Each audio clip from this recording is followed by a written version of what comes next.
Tonight on News 5, questions over public spending and accountability.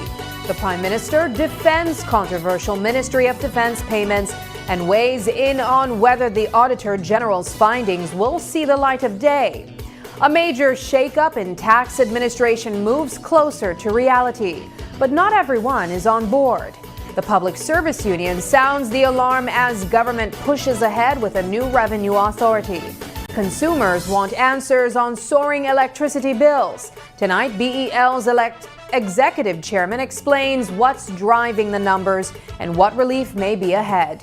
And thousands of Belizean children continue to receive more than gifts. Operation Christmas Child prepares for another year of delivering hope across the country. Those stories and more right now on News 5.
Good evening and welcome to News 5 Live for Friday, July 31st. I am Sabrina Daly. Prime Minister John Briceño is tonight defending a series of questionable payments made by the Ministry of Defense to its suppliers, many of them just under the $10,000 threshold. He says the payments were not designed to avoid scrutiny, but to keep the ministry moving when soldiers needed food and supplies. According to Briceño, the Office of the Contractor General and the Ministry of Finance were taking too long to process requests, forcing defense officials to act quickly. But that explanation now raises another question. Did efficiency come at the expense of proper procurement? Here's how the Prime Minister responded. This under $10,000 where the ministry has been doing that to be able to get food for the BDF. It seems to have been a practice that has been going on for some time. And now, I saw in the news where somebody was making the point that it even continued up to this year. Well, now that I've been involved as a minister, and I sat down with the with the CEO, and he explained, he says, they went 13 times to the Contractor General to ensure that they could get it right when they put in return the bids, and he's saying he's very pleased with the cooperation from the Contractor General. She has been extremely helpful. But what happened is that when they sent these, the recommendations from the bids that were taking place, the Ministry of Finance took very long to respond. The Ministry of Finance may have their own reasons, but the point is that they were not responding, and the BDF eat every day. And so the only way that they could be able to keep up by giving the food, he explained to me, is to be able to be ordering, under these $10,000 bid. Now you could question as to who are the people they're asking, and so that's another matter, but that's for the Contractor General to deal with. I'm just trying to explain why is it that they have to continue this during this time, simply to be able to keep food on the table for the BDF. Is that not a circumvention of the procurement process or procurement regulations? I don't think you listened to what I just said. I said what they're trying to do is to ensure that they can continue to get food on the table for the BDF whilst they get an approval for finance, from the Ministry of Finance. There's some blame to be given all around. And I think that we now have to find a more effective and efficient way in approving these things. Did the country's top public officer have a business link to a company supplying the Ministry of Defense? And did the Prime Minister know about it? Tonight, John Bersenio says he was unaware that Cabinet Secretary Stuart Leslie served as a director of RSL Group Limited, one of the companies that did business with the ministry. But rather than describing it as a serious breach, the Prime Minister is framing it as a learning experience for Leslie. That response is now inviting more questions about disclosure, oversight, and how potential conflicts of interest are handled at the highest levels of government. Here's how Bersenio explained it. More than condiments, man, please. A number of other items. I don't remember, but there are a number of other items. He just said it was more than that. Were you aware that he owned the company? Sorry? Were you aware that he owned the company? No, I was not aware. Do you think this is an appearance of self-dealing, though? Well, he has already pointed out that all he was trying to do is trying to help a family friend.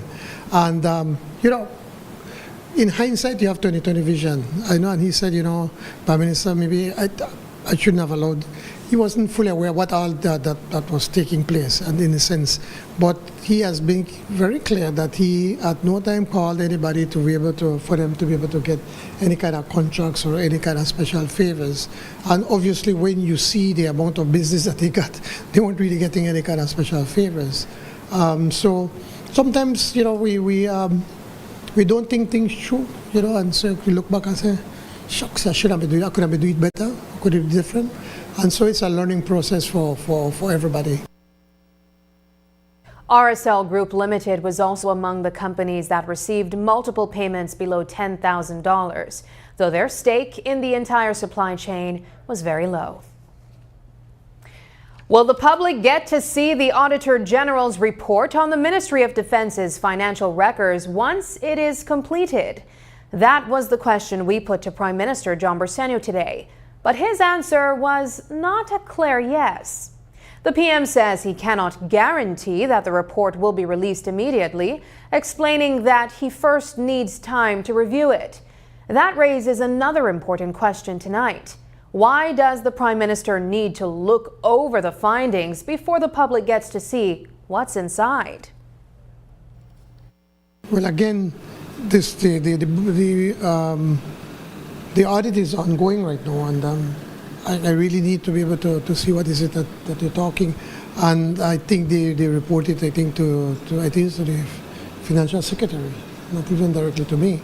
Obviously, as the Minister of Finance, I will get a copy of it.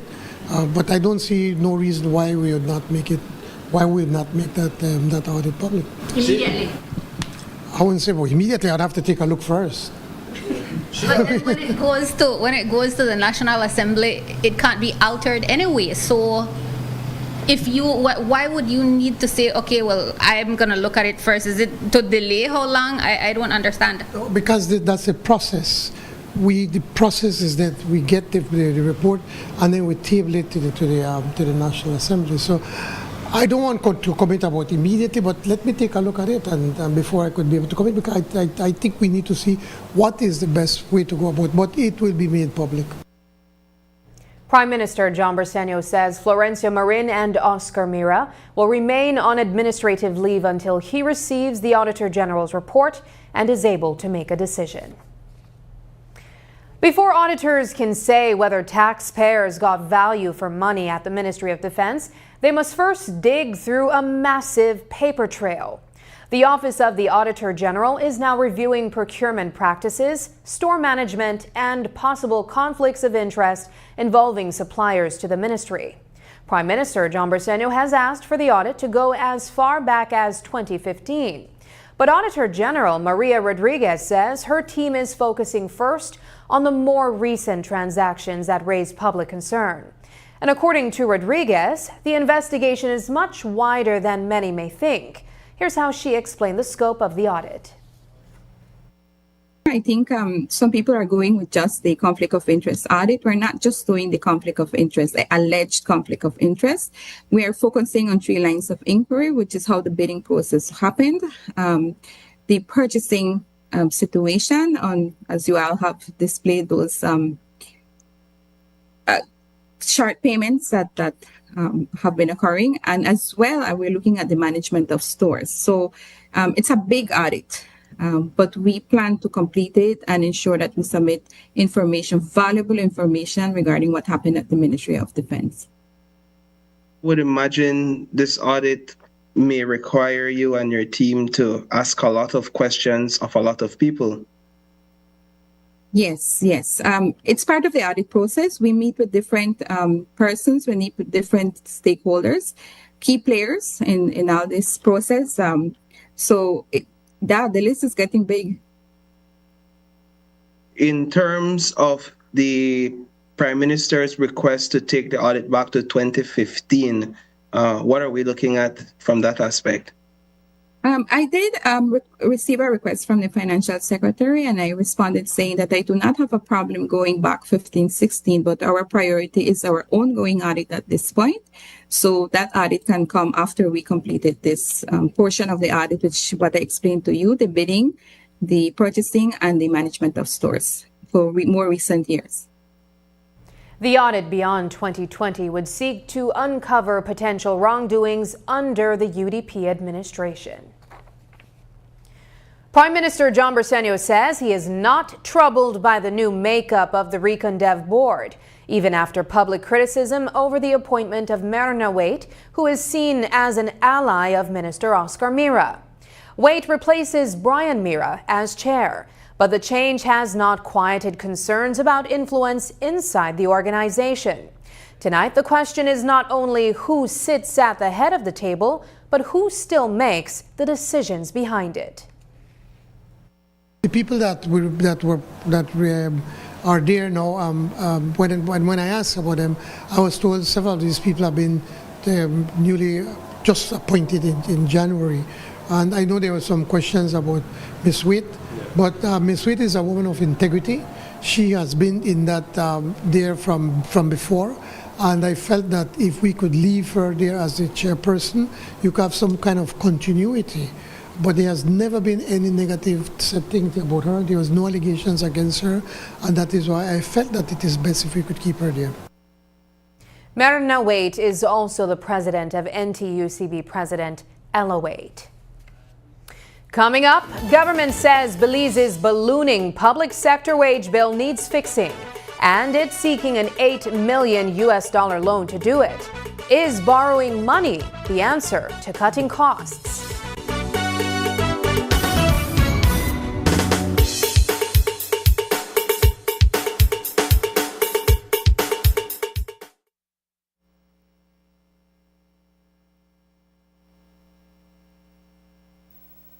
Hello, friends. I'm Dr. Bob Roberts with another 60-second sermon from God's Word.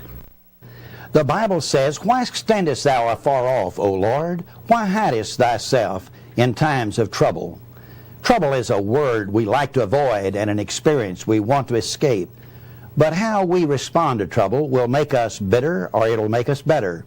It can make us question God or cause us to go in quest of God. If we yield to our higher nature, then surely we will find the goodness of God in our trouble. But if we yield to our lower nature, we will embrace self-pity, asking, "Why me, God?" Arthur Ashe of Virginia chose to follow the higher path when he contracted AIDS through a blood transfusion during heart surgery. The way he dealt with AIDS, the disease that took his life, inspired and encouraged many. Ashe could have become embittered, but he maintained a graceful attitude. He explained, "If I ask why me about my troubles, I would have to ask why me about my blessings. Why am I winning Wimbledon? Why am I marrying a beautiful, gifted woman and having a wonderful child?" Ashe's attitude rebukes those of us who often grumble, "Why me? Why is God allowing this to happen?"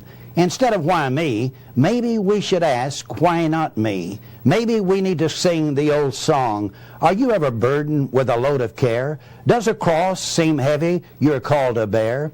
Count your many blessings, every doubt will fly, and you will be singing as the days go by. Today's 60-second sermon has been presented by Christian Foundations of Faith in cooperation with the Baptist churches in your area.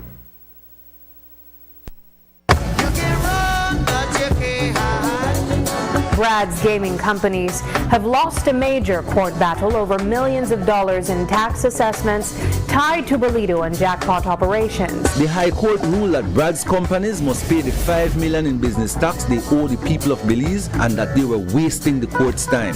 What we must not forget is that it was Tracy Panton who supervised the renewal of the Brad's Bolido contract before UDP was kicked out of office. The court ruling means that the PUP government was correct to cancel the Brad's Bolido contract because they refused to provide information to tax service about the millions they were making from Bolido and lottery. Thanks to PUP for take back for we Bolido. Shame on Brad's, UDP and Tracy. She will never become Prime Minister and she can't run away from herself. You're running and you're running and you're running away. You're running and you're running, but you can't run away from yourself. Run away from yourself. He skipped nights out. Said maybe next time too often. Ramen became a lifestyle. All for this moment, his first car. Protect what you've worked for with RF&G Motor Insurance. The next station is not just a place, it's the vacation capital of the world.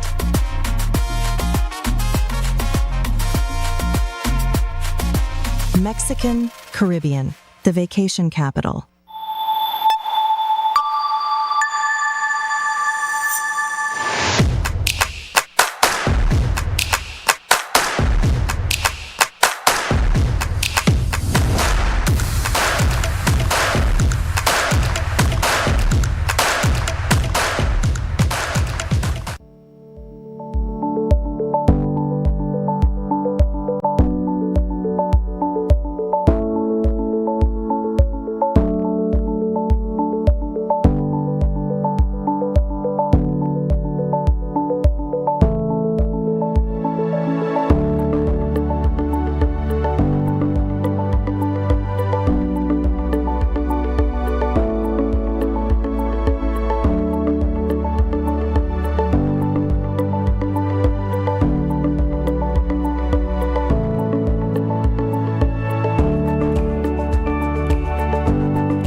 The Briceño administration is pressing ahead with plans to create a semi-autonomous revenue authority, known as SARA. Today in the National Assembly, Prime Minister John Briceño introduced the Revenue Authority bill, describing it as another major step in modernizing Belize's tax administration system. According to the Prime Minister, government did not arrive at this bill on its own. Earlier this year, a review committee was formed with representatives from the Public Service Union, the National Trade Union Congress of Belize, and the Belize Chamber of Commerce and Industry. That committee, he says, helped examine the draft legislation that has now made its way before the House. We recognize that changing established public service arrangements create legitimate concerns for officers and their representatives. These concerns must be given due attention and treated seriously. The transition must be approached with respect, transparency, and consultation. With this in mind, this bill gives public officers clear options. They could retire, they could apply to join the authority, or continued placement in the public service. So they have three options. It also preserves accrued pension and retirement benefits. The purpose is not to diminish earned rights, but to build and retain the specialized capacity Belize needs while treating every officer fairly. And Mr. Speaker, before anyone tries to be reckless, let me state that this bill does not increase taxes. It will not place a heavier burden on citizens and businesses already meeting their obligations. This bill seeks to make administration fairer, faster, more consistent, more effective, and more efficient. For employees at the Belize Tax Service, the proposed revenue authority could mean more than institutional reform. It could mean making a major career decision. Workers will have the option to remain with the new authority, move elsewhere in the public service, or retire, all while retaining their accrued benefits. But while Prime Minister John Briceño says the change is necessary to modernize tax administration, his comments about the need for specialized skills raise another question. Is government casting doubt on the abilities of the very employees who have been running the tax system? Briceño says the new authority will recruit based on merit and qualification. Of course, Mr. Speaker, modern systems alone cannot deliver the results. They must be supported by skilled people operating within a human resource framework for the specialized work of the Revenue Administration. At present, the Belize Tax Services Department faces recruitment delays, limited flexibility to deploy specialized skills, difficulty in retaining tax and IT professionals, and an appraisal system that is not tailored to specialized, result-driven work. A central purpose of this bill, therefore, is to create a human resources framework built on clear qualifications, merit-based recruitment, staff development, fair performance standards, and accountability. Now, let me be clear.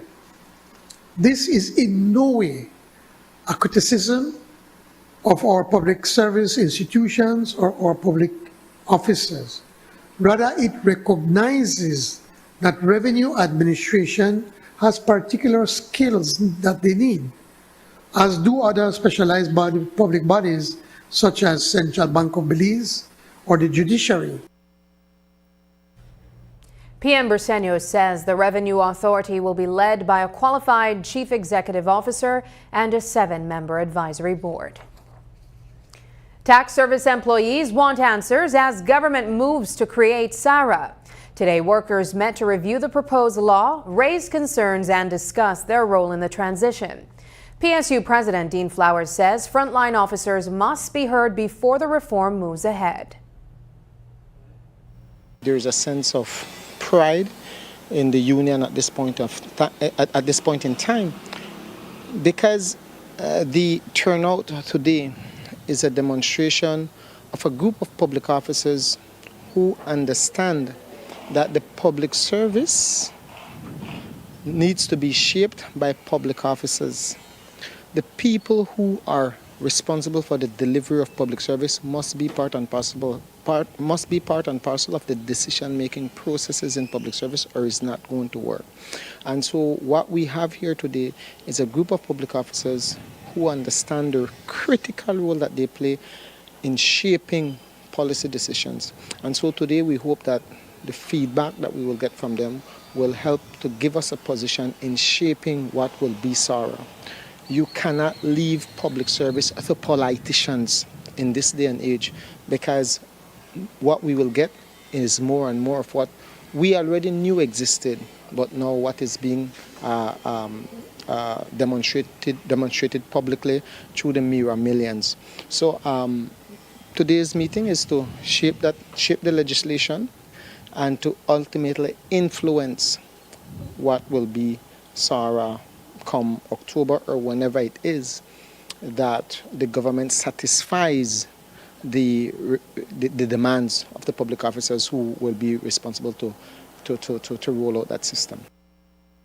Flowers says the union wants government to clearly explain why SARA is needed and fully assess the financial and operational impact before moving ahead. Belize's public sector wage bill is eating up a third of government spending, and now the Briceño administration wants to borrow $8 million to help bring it under control. The loan from the Inter-American Development Bank is being framed as a major investment in modernizing the civil service, from better workforce planning to digital transformation and stronger institutional systems. With this project, it will help us to do better. That, as people are retiring, you may not necessarily have to bring in people back. And that is how you'll be able to manage to control without retrenching. But the truth of the matter is that the public service right now is like a pear. You have a small top and the bottom is big. And so the challenge we have that almost every ministry is telling you they need more people, but they need more technical people. And the people at the bottom don't have the technical expertise, and that is the challenge. So we need to put something in place whereby we could remove this thing from the politicians to just hire, oh, this is my friend or my voter, give him a job. We are under tremendous pressure, And yes, we do hire when they come that there's need, but we are under tremendous pressure from our people saying, you did not go in and fire the UDPs like how the UDP did in 2008. You know what the then Prime Minister said? To the winner the spoils. That's what he said in the National Assembly. We could have taken the COVID pandemic as an excuse to let go a lot of people. We were told by the IMF to be able to get rid of about 3,000 people, but we didn't. Because I don't think it's fair. I don't think it's fair to take advantage of people that are barely earning, barely etching out a living. You want to deal with the big guys, but not the people out there. So we feel different. But despite all of that, we are under pressure from people. So we need to find a system where we could minimize that kind of thing and try to bring back that independence that the public service had, before independence and maybe after the first years after independence, where it was a completely independent service or public service that can really truly provide the service that is expected from them. But while Prime Minister John Briceño says the reform is necessary, opposition leader Tracy Panton is asking the obvious question: will Belizeans actually see measurable results? Minister of Public Service Henry Charles Usher says the project is about moving the public service deeper into the 21st century. A lot of Belizeans have been asking the same question lately. Why is my light bill so high? BEL says there is no single reason. The company points to rising fuel prices, heavier electricity using during extreme heat, climate-related problems affecting power generation in Mexico, and Belize's limited local generation capacity. Together, BEL says those factors have made electricity more expensive to purchase and produce. This morning, Executive Chairman Lin Young explained how those costs are being calculated and what the utility is doing as consumers continue to demand answers. The biggest one, of course, is oil prices. So what happens is that oil prices kind of trickle through everything, but of course we ourselves regenerate electricity. BEL has 2 gas turbines that it uses and it generates with diesel. And since the beginning of the year, diesel prices, and BEL gets duty-free diesel, but still the prices has almost doubled. And so just the diesel alone, burning in the generators, the cost is more than what we sell electricity for, just for the diesel alone. So that's been hurting the cost of power significantly. In addition to that, over the last, about 16 years or so, we haven't really added any good base load generation in the country. So now we are at a situation where we are short of 20 megawatts when CFE cannot supply us. Or if CFE's prices shoots up on us, we have to take it because either that or we have blackouts. But in cases like a couple of days ago, and we are still kind of tentative, when they say they cannot supply us, then we don't have enough generation. And to put it in perspective, generation projects, they are big investments, and they take a few years to come to fruition. So for example, we have been pursuing the government started pursuing the solar projects quite a while ago, but these projects, They're multi-million-dollar projects. It takes a year or two to get financing in place. Then the engineering might take another year or so. And procurement, these are not things, the equipment to connect to the grid, etc., transformers, etc., you don't buy them off the shelves. You have to engineer them, spec them, and then they get manufactured. And what is happening right now too, the lead times are long because of the wars, both in Ukraine and in the Middle East. And then the logistics is a challenge too because it takes longer to get things delivered.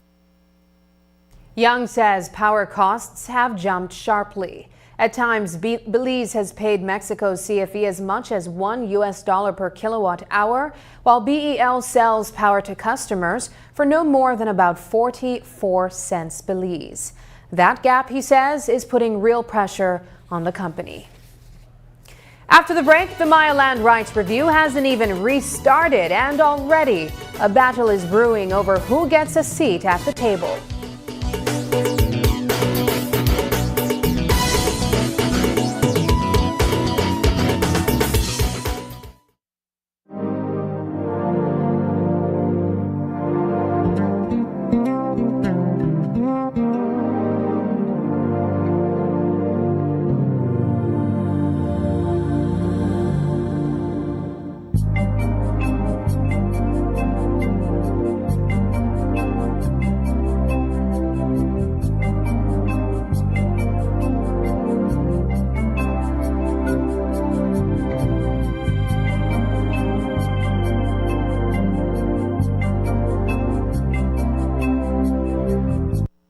Watch The Truth of God with Pastor Gino Jennings of the First Church of Our Lord Jesus Christ every Sunday morning at 8 a.m. exclusively on Greater Belize Media. The Truth of God with Pastor Gino Jennings every Sunday at 8 a.m. on Greater Belize Media.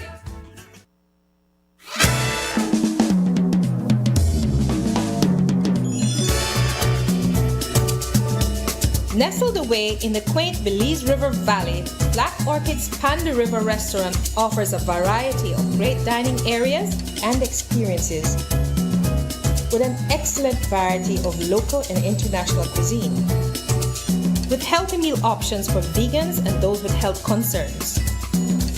Your delectable dining can be topped off with our excellent desserts, natural fruit juices, and exquisite wine and drink options. All prepared by our certified chef and award-winning mixologist. Come to Panda River Restaurant and River Rum Bar to relax in the pool or use our excellent conference facilities combined with great dining. A diamond in the jungle.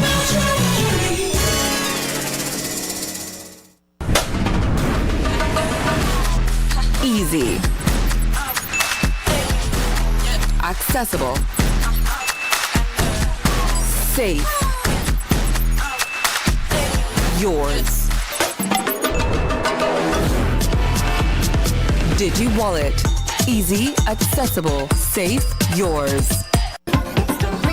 Are you enjoying the incredible voices of KTV The Remix Season 8? Well, don't forget, the power is in your hands. This week, each remaining contestant has been assigned a new voting number. To vote for your favorite KTV contestant, simply text the number of votes, followed by a space, then your contestant's assigned voting number, and send it to 585. And remember, you can also send credit directly to your favorite contestant's assigned smartphone number. Here are this week's remaining contestants and their new voting numbers. I know how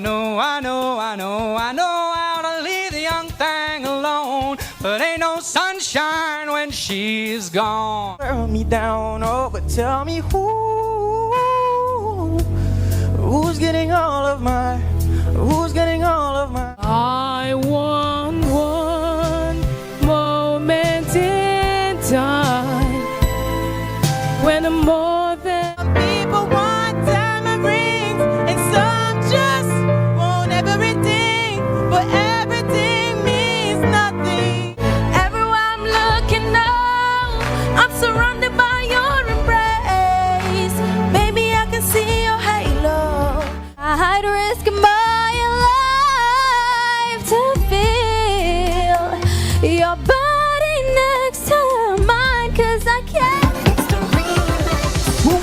through to next week. Your vote can keep your KTV star on the stage. Vote before Sunday at midnight. Join us at The Bliss every Tuesday at 8 p.m. for KTV The Remix, Season 8. The next station is not just a place, it's the vacation capital of the world, Mexican Caribbean. Do you know why we are the capital of vacations? Because no other place on earth brings together so many ways to vacation in one single destination. Every vacation imaginable. Mexican Caribbean, the vacation capital. We're ready for the road.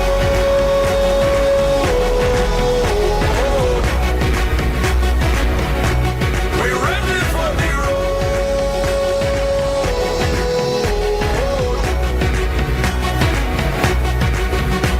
So we're ready. We're ready. Yeah, we're ready. We're ready. Yeah, we're ready. We're ready. We're ready. We're ready. We're ready. We're ready. We're ready. We're ready. Yeah, we're ready. We're ready. We're ready. We're ready.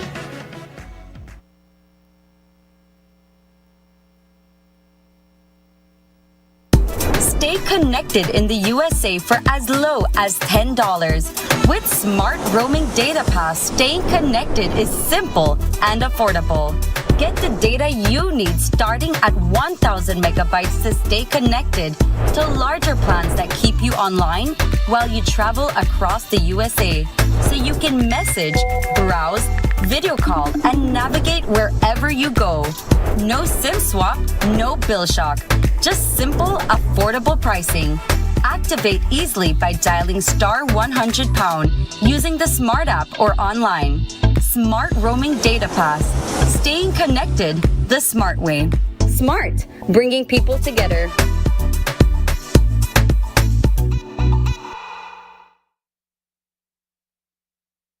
The Auditor General's office is preparing to review 10 years of spending at the Ministry of National Defense. But it is also under fire for a backlog of its own. Belize's latest government-wide audit still dates back to 2017 to 2018. Auditor General Maria Rodriguez says her office is not the holdup. She says the audits cannot be finalized because the Accountant General has not submitted the required annual financial statements. Now Rodriguez wants the law changed so completed audits can be released without years of delay. Let me explain what is happening. FARA 16 says that I need to provide an audit certification along with a compilation of all my audits that I do for a fiscal year.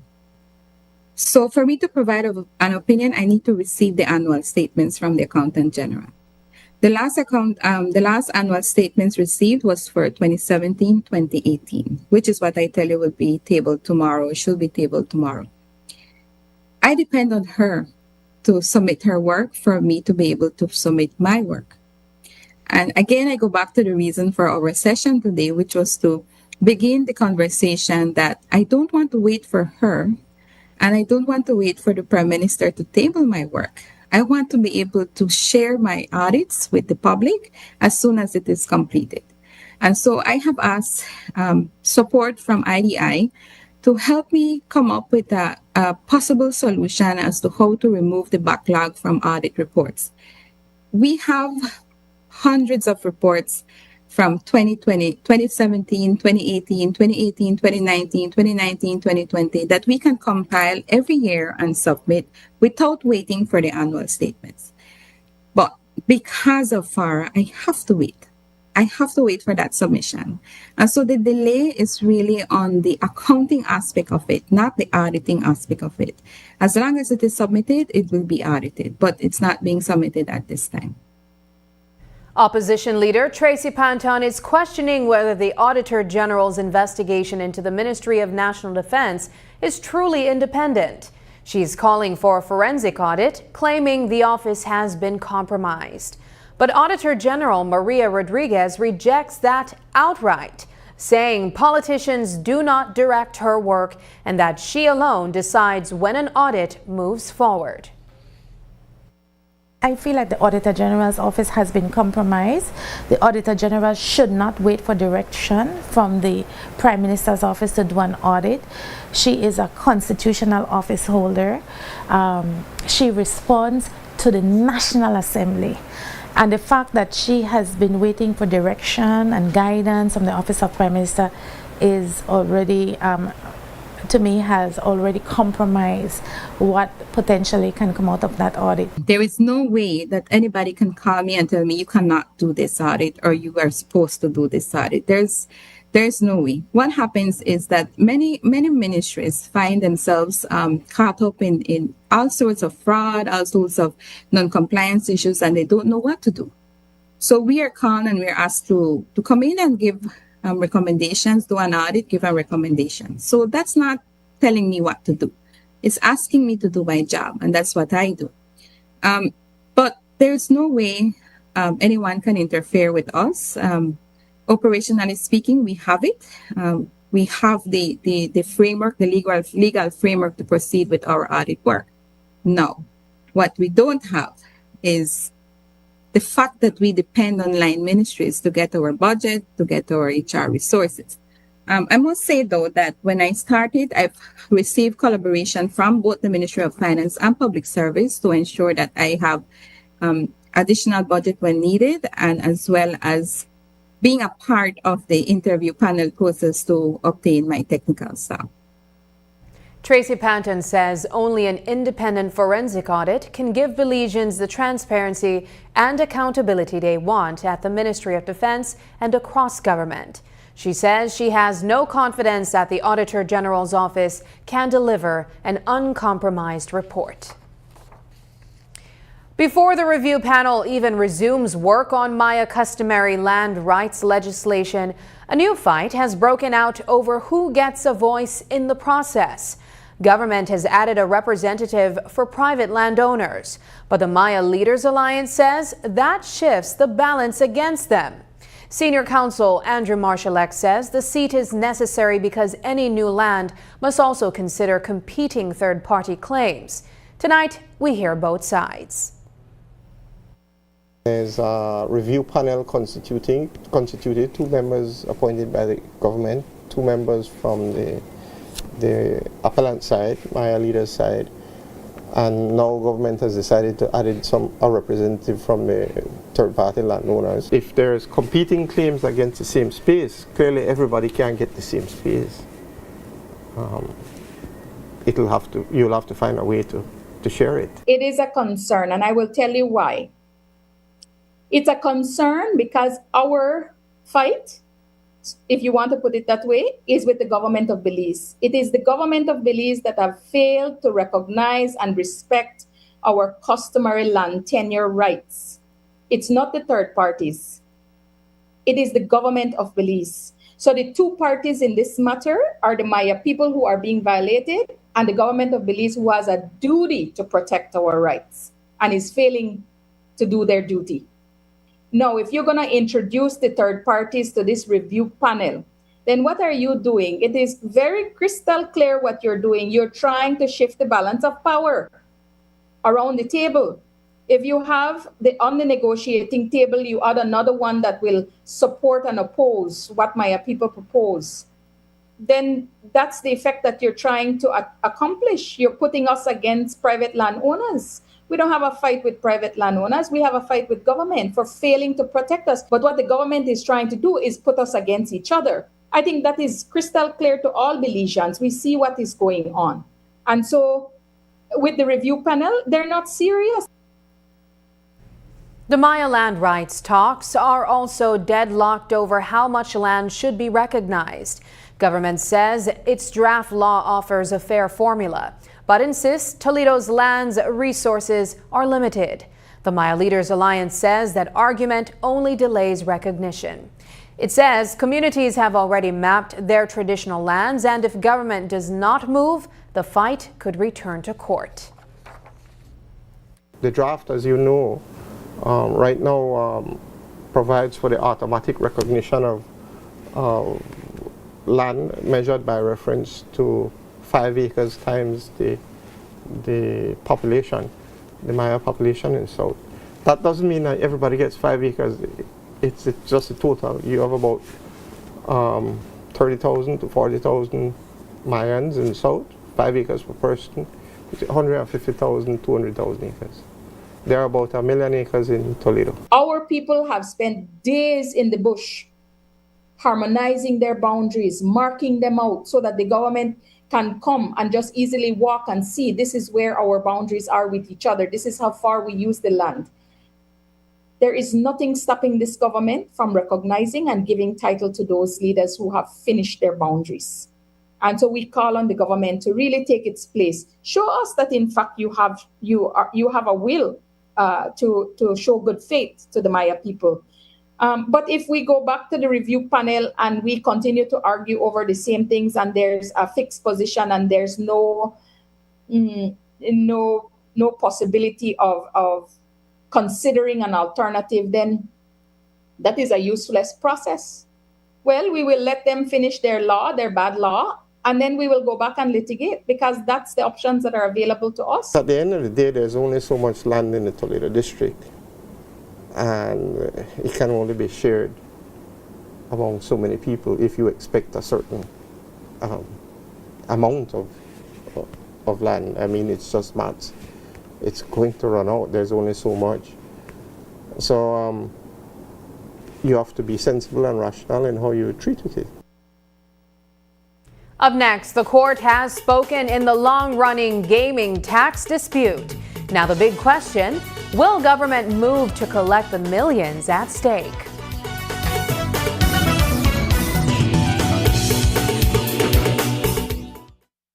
Knockshire Adventure Park came about from the birth of COVID. Everything was on pause for tourism. So we decided, let's do something different. We got 10 bikes, 10 ATVs, and we were just doing ATV tours. Shortly after, we were approached by the cruise lines. We agreed to work with them, and from them it just started growing. We set up the chocolate tour first, and then from there we went into the culinary experience at the different Mayan cultures. We have like the gift shop, the cooking class, the shaman, and the healing, and it just all came together.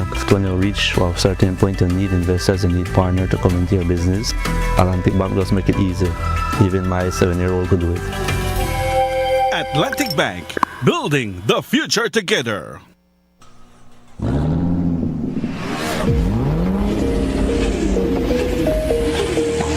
Rev up your engines at Puma Energy and get ready for an exciting chance to fuel, fill, and win. For every $30 purchase on fuel, a liter of lubricant, or $10 at Super 7, get a ticket to win one of 20 fuel prizes of $1,000. And here's the thrill. Fill up with premium Clean Tech Pro and double your chances of winning. Don't miss out on this incredible opportunity. Head to Puma Energy and Super 7 today for your chance to fuel, fill, and win.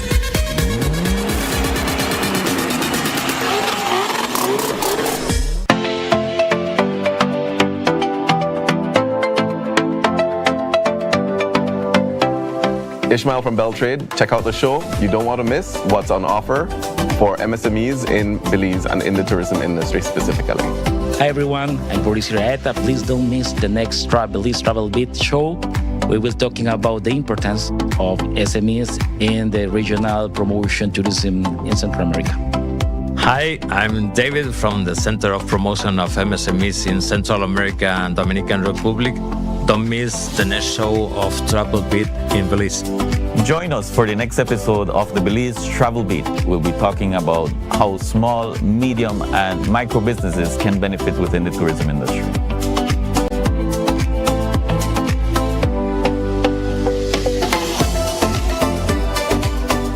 BTB Accommodations License Renewal 2026 opens August 1st through the online portal.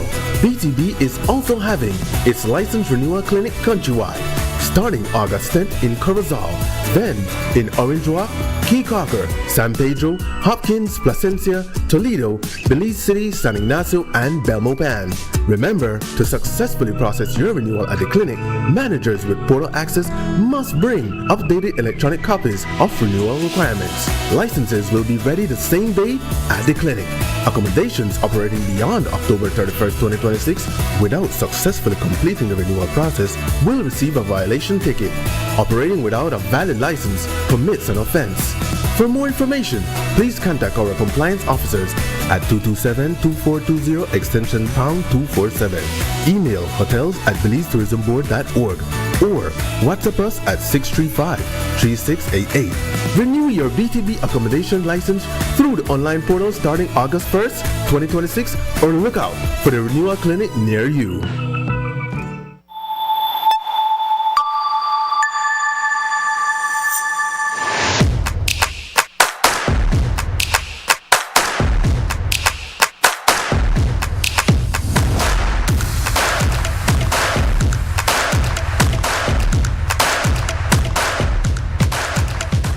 Life moves fast. Your connection should keep up. Need more credit?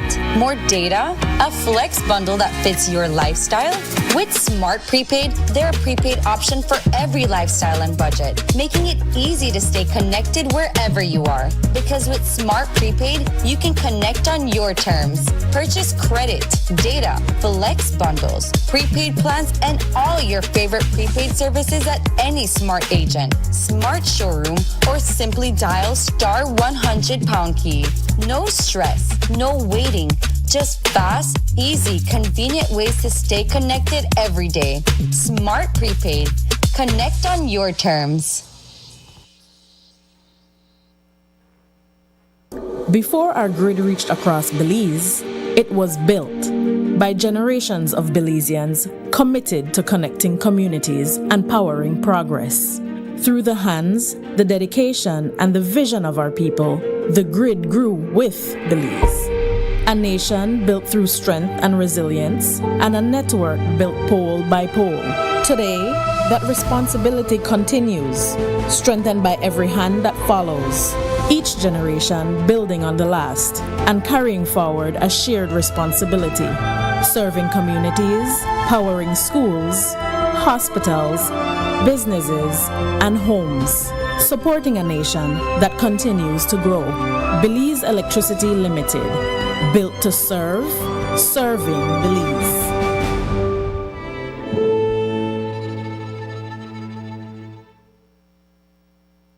The government's long-running tax dispute with one of Belize's biggest gaming operators may have reached a turning point. After the High Court dismissed a challenge brought by businessman Kim Wai-Chi and two Brad's gaming companies over millions of dollars in tax assessments linked to Bolido and jackpot operations, attention is now shifting to what happens next. With Justice Nadine Nabi ruling that the claim was misconceived and an abuse of the court's process, the question is whether the government will now move to collect any outstanding taxes. Today, we put that question directly to Prime Minister John Briceño and asked whether any directive will be issued following the court's decision. Well, there is no such directive, certainly not from the political directive, but the Belize Tax Service has a responsibility to be able to ensure that we collect the taxes necessary. What happened in this instance that when we as a government, we were taking a look at the agreement that was signed, and then we realized that a number of clauses within the agreement were not being met, and we brought it to their attention that they need to comply, and they did. And I really don't want to go into the entire details. But we gave them, I think, about almost 2 years for them to be able to comply. And in one of them, the tax service realized that they were not complying with their taxes. And I think it's with business tax. And so they, as mandated by law, then did an assessment to the Bolido company. And it has nothing to do because for a deliberate that there was any political directive to be able to do that. It's simply because when we were reviewing the clauses of the contract, there were several things that they were not complying, and one of them was then the tax service picked up that whole and wait, I think they're not. There's an issue here with the business tax. Justice Nadine Nabi found that she and Brad's Gaming had the right to bring the claim, but ruled they went to court too soon. Instead of using the review process set out under the Tax Administration and Procedure Act, they bypassed it and filed directly with the court. The countdown is on for the official launch of the Millennium Challenge Compact, a $125 million agreement between Belize and the United States government. The launch is scheduled for September 18th, but first, Belize must ratify the agreement. Today, Prime Minister John Briceño introduced an amendment to the Millennium Challenge Act to clear the way for that to happen. He also used the opportunity to explain how the funding will be invested once the compact gets underway.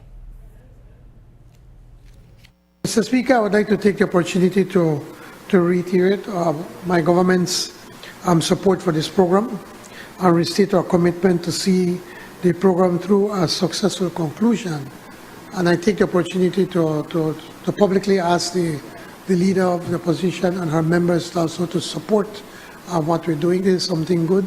It's $125 million that the U.S. government is giving Belize to be able to modernize education, to realign education with the economy, and at the same time looking at modernizing the legislation for energy, but also working on this infrastructure, which is, in particular, what we want to do with the monies from that is going to be set aside for energy, is to be able to replace the submarine cable from mainland Belize onto to the island of Borgusky to San Pedro. That cable line has outlived its life. It should have been replaced before 2019. And so we are taking the opportunity to be able to help fund that with the use by using this money. That will not be enough. The government will still have to put in a substantial amount of monies to be able to finish that project. The proposed amendment is expected to go to House Committee for further consultation. Government is putting technical and vocational education at the center of its workforce development agenda. Under the Belize Compact, $80 million of the $125 million will be invested in education. And a key focus is the modernization of TVET institutions. Today, Education Minister Francis Fonseca introduced a first-of-its-kind TVET bill that would establish an autonomous industry-led national training authority. The idea is to make training more responsive to the job market and ensure that students leave TVET programs with skills that match real opportunities. Fonseca shared more details in the House. This is really the first dedicated TVET law that we have had. And so the bill creates a standalone modern framework for technical and vocational education and training. And it is companion legislation to the next bill that I will be introducing, which is the Education Bill 2026. The bill sets up, the TVET bill sets up an autonomous industry-led national training authority. So it will set up a 13-member board which brings together government, private sector, public and private providers, the National Accreditation Council, the National Trade Union Congress of Belize, Organized Labor, and of course the Ministry of Education. So industry, very critical point, that industry will steer and help steer the system that trains its workforce. We will also ensure under the bill that the training follows demand, right? Not supply. Training follows demand. So we've set up a sector skills council for the main economic sectors so that we can identify the skills needed and develop industry-agreed occupational standards, which will be reviewed every 5 years. The legislation would give formal recognition to vocational skills gained through experience. Education reform is already happening across Belize, but Minister Francis Fonseca says the law has been lagging behind. Today, alongside the TVET bill, Fonseca introduced a new education bill that seeks to replace the Education and Training Act. He says the goal is to modernize the legal framework governing education and match it with the reforms and initiatives his ministry has been rolling out countrywide. According to Fonseca, the bill was shaped through consultations with education stakeholders and is intended to bring Belize's education system under a more current and responsive law.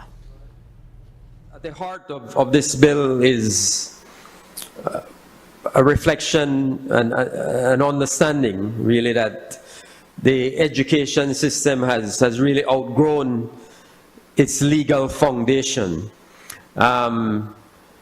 You know, over the past 5+ years,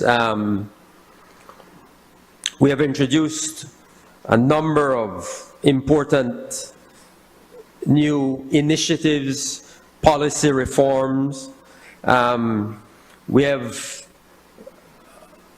for example, initiated and launched the Education Upliftment Project. It's what people call the Free Tuition Project. The Education Upliftment Project. Tuition is a component of that, but it's much broader than tuitions. So that is one example. We've also instituted the National Healthy Start feeding program across the country. We have established the Connect Ed program, where we have expanded Wi-Fi access to hundreds of schools across our country. We have, of course, put in place a new curriculum framework, the competency-based curriculum framework. We have introduced a new licensing regime, and we have also introduced, most recently, a new national assessment framework.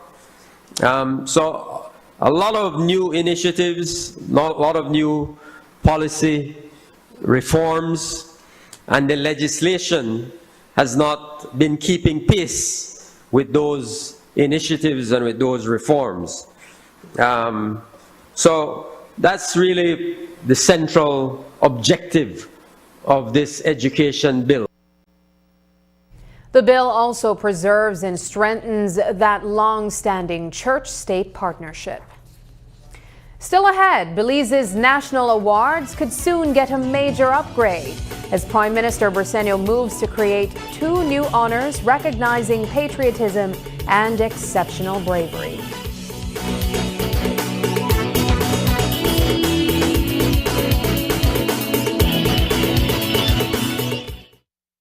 Stay connected in the USA for as low as $10. With Smart Roaming Data Pass, staying connected is simple and affordable. Get the data you need starting at 1,000 megabytes to stay connected to larger plans that keep you online while you travel across the USA, so you can message, browse, video call, and navigate wherever you go. No SIM swap, no bill shock. Just simple, affordable pricing. Activate easily by dialing *100# using the Smart app or online. Smart Roaming Data Pass. Staying connected the smart way. Smart, bringing people together.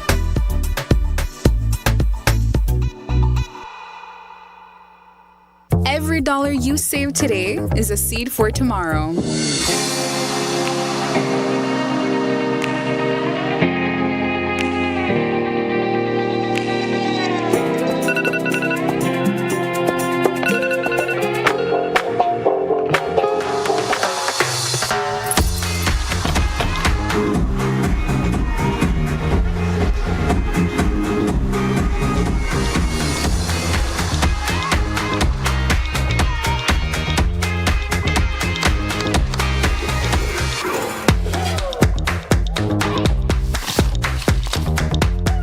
Let your dreams take root and grow.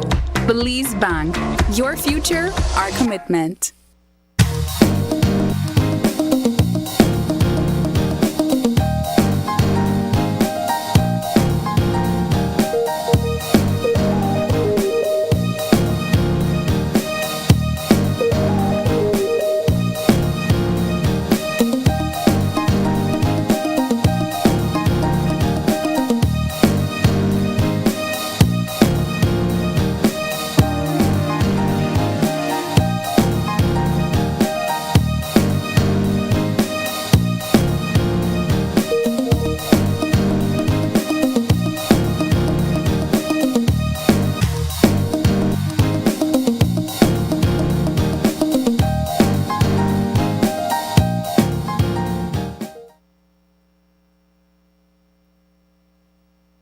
The next station is not just a place, it's the vacation capital of the world, Mexican Caribbean. Do you know why we are the capital of vacations? Because no other place on earth brings together so many ways to vacation in one single destination. Every vacation imaginable. Mexican Caribbean, the vacation capital. Every connection we make is more than just a signal. It's a student unlocking a future through digital education. A young mind daring to dream bigger. Our culture shared with the world in real time. And everyday heroes answering the call of civic duty. When we connect with Digi, we empower Belize.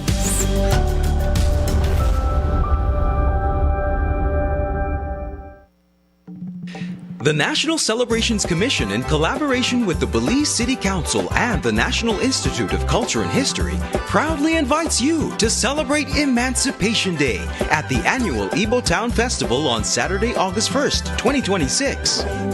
Following the official Emancipation Day ceremony, join us at the Isaiah Mortar Square on Albert Street West from 11 a.m. to 8 p.m. for a full day of culture, entertainment, and family fun. Experience an exciting lineup of live performances, cultural displays, local handicrafts, an educational emancipation tour, delicious food and drinks, and a free kids zone featuring face painting, cotton candy, snow cones, a bouncy house, and a trampoline. Think you've got the best powder bun or rice and beans? Enter our powder bun and rice and beans competition for a chance to win amazing cash prizes. Mark your calendars and bring the entire family to the Isaiah Mortar Square on Saturday, August 1st from 11 a.m. to 8 p.m. Come celebrate our history, our freedom, our culture, and our community at the Ibo Town Festival. See you there.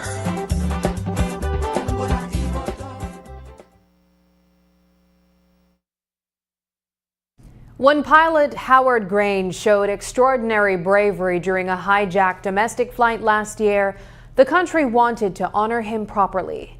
But according to Prime Minister John Briceño, the existing national awards system offered few suitable options. Today, government moved to fix that.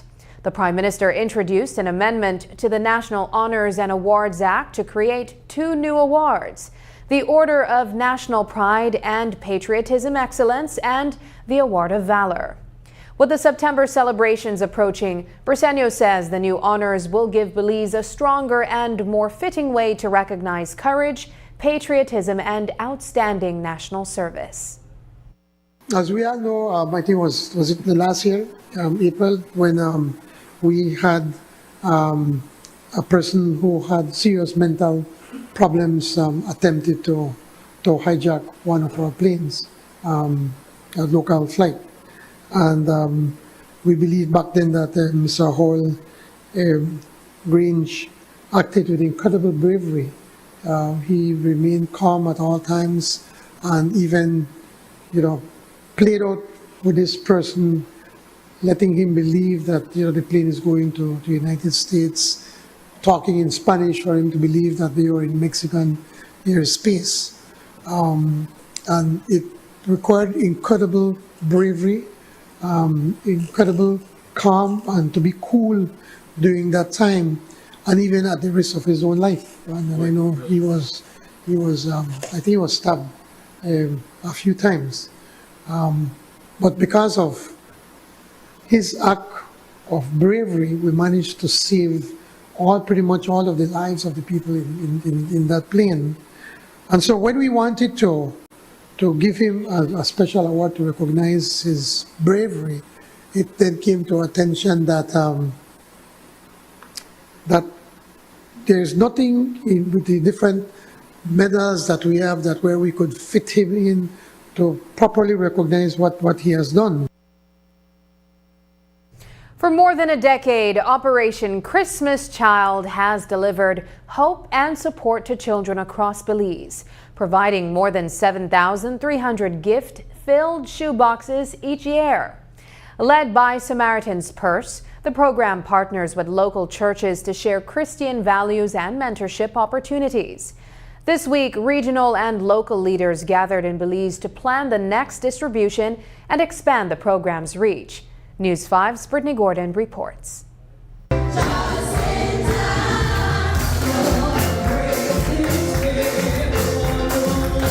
This year, Christmas came a little early for more than 7,300 children across Belize as they received gift-filled shoeboxes through Operation Christmas Child, a global outreach program that has been bringing joy and messages of faith to Belizean families for more than a decade. Samaritan's Purse Operation Christmas Child is a ministry that's focused on taking the gospel all over the world so that every child could experience the love of Jesus and a course of the greatest journey that allows them to be trained to be disciples. So we exist in over 123 countries. Last year, we were able to give over 12 million gospel opportunities, those beautiful gift boxes that you see the children receive, to 120 countries around the world, and share the good news of Jesus with children. Our heart and our passion is to just love on them without any demands, share the good news of Jesus, and give them a gift. The gift boxes are packed by children and families in 9 donor countries, with children selecting gifts for kids of the same age and gender overseas before the boxes are inspected and shipped to countries around the world for distribution. Devin Rache recalls receiving one of the boxes when he was just 12 years old, an act that planted a seed of faith within him. Now he's giving back to the organization that helped him, serving as a regional coordinator. The box comes with a lot of toys and school supplies and so forth. For me, my favorite item was a slinky. Right. Back in that time, actually, I didn't even know the name of the item, but it really an exciting toy. Even up to today, whenever I see a slinky, there's a little bit of excitement because it brings me right back to when I received my shoebox. Operation Christmas Child has been distributing shoebox gifts in Belize since the late 90s, and this year's distributions have already been completed. Many people ask, why do you not have the discipleship first and then you give the gift box? And we highlight that this program actually follows the principle that was demonstrated by God giving his son Jesus Christ. And we didn't have to do anything to earn the sacrifice that Jesus Christ made on the cross of Calvary. He came to us as a free gift given to all of us without discrimination. And as we receive these gifts, we have an opportunity to build a deeper relationship with him. Operation Christmas Child serves children ages 2 to 14 with shoebox gifts tailored to their age and gender. Local church partners identify recipients, host outreach events, and share the Christian message before inviting children to join a 12-week discipleship program led by trained volunteers. Churches interested in participating can contact Samaritan's Purse for more information. Brittany Gordon for News 5. Before we leave you, here's tonight's viewer's voice. On our first story, PM blames red tape for defense ministry payments. Nelma Marie commented, "Ridiculous. Maybe someone neutral should conduct a training for the public to understand the government financial management policy, and we go from there." This explains the main reason for employing based on meritocracy rather than political cronies. Turning to will public service reform deliver real savings? Hugo Guerra shared, balancing the budget is to some degree like controlling your home budget. Too much borrowing will have a deleterious effect as you kick the loan servicing can down the road and it becomes ungovernable. And finally, consultations continue as concerns persist over SARA transition. Deals BZ shared, we need a new leader of PSU. This one isn't cutting it. He's about himself and image. Thank you for engaging with us online. Your voices shape the national conversation. Keep those comments coming and we'll continue to feature them right here. And that's the news. Tonight's broadcast is available at greaterbelize.com, on our Facebook and on YouTube. I'm Sabrina Daly. Thanks for joining us. And from all of us here at News 5, have a happy and safe weekend. Good night.